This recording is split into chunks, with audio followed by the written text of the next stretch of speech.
Thank you, Mr. Speaker, for giving me opportunity to contribute to this bill. I really would want to say that in all this formation of KTB, I see the CEO as a very, very important person, and I think in the beginning is the experience that we are giving him, we are saying in a relevant degree. But I'm thinking that is very, very important to be able to sit down and define what that degree is. Otherwise, this is the person who is going to carry the vision of this Kenya Tea Board. And if you start in the wrong foot, then it means you are going to end in the wrong foot. I also think giving him a term of 3 years, really this is very short. I am thinking that there is a lot of work that needs to be done to the KTB, because I can see the shambles that are tea industry today. I would propose a term of 4 years, renewable 4 years. This way, probably we can be able to see some results from this person. And what do I want to see from this CEO? Probably it's good to start from top to bottom, because all the time we put a lot of resources at the farm gate, forgetting that if the market does not move, then the farmer becomes the person who is wailing all the time.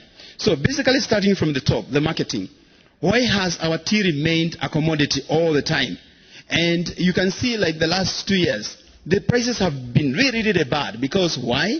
Places like China, they have come in very strongly and they're saying, why are we buying tea? Why are we importing tea from outside? So they're also developing their own tea plantations.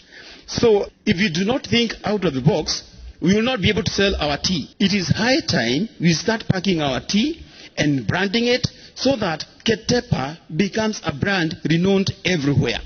What do we need to do so that we are not always talking about black tea? If you go to these countries, you find they have green tea, they have black tea, they have purple tea. In fact, I know a friend of mine who is actually in California. He is doing purple tea, and this purple tea is actually from Kenya. Unfortunately, this guy has only two farmers who are doing purple tea. And why is everybody stuck with green tea? Why is everybody stuck with black tea while our market is purple tea? So what you're saying is, can we start evolving? And I see that KTB is in charge of research. Then why don't we put money so that we can be able to know what are the varieties that are required in the world? Again, we are talking about organic tea. Everybody, if you go to Europe today, if you go to America today, a lot of people now are consuming organic products. Why are we stuck with conventional? We are doing fertilizers, we are doing every bit of things. Even when coronavirus comes in, nobody knows where it hits.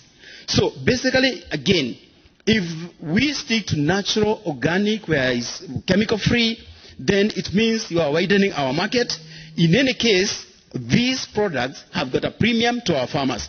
So basically, again, I'm saying if we can make the market good, it means that we can be able to hit this market and farmers are going to have their money. Now, when we come to distribution, a member said that she went to Nigeria and there was Ketepa in the kiosk. But how does it get there? Right now, it is very, very expensive to take anything to West Africa. But Kenya Airways goes to West Africa on a daily basis. What is this that we can do so that we can even have a second flight going to West Africa only with cargo? And if we can be able to get down to it, we can be able to tap African market. Remember, after China, Africa is the other next biggest growing market. And I think it's good to take note of this. I wish also to say that even when we are talking of tea as a commodity, can KTB ensure that we have got a buffer fund? Because every time that tea goes down, because anyway is a commodity, and you cannot control commodity prices, one time the demand is high, another time demand is low. If we have a buffer fund, it means the farmer is going to get some kind of equalization in his earnings or her earnings, and basically they can be able to wait until the following year when the prices can be able to improve. When it comes to payment, you find that a farmer gets 10% and 90% bonus. This bonus comes after 12 months. What is the problem with this? The farmer is needed to pay for fertilizer, is required to pay for labor, is required to pay for I don't know what. I would really prefer If a farmer is paid 50% on a monthly payment, then 50% can come as bonus, then farmer can remain afloat.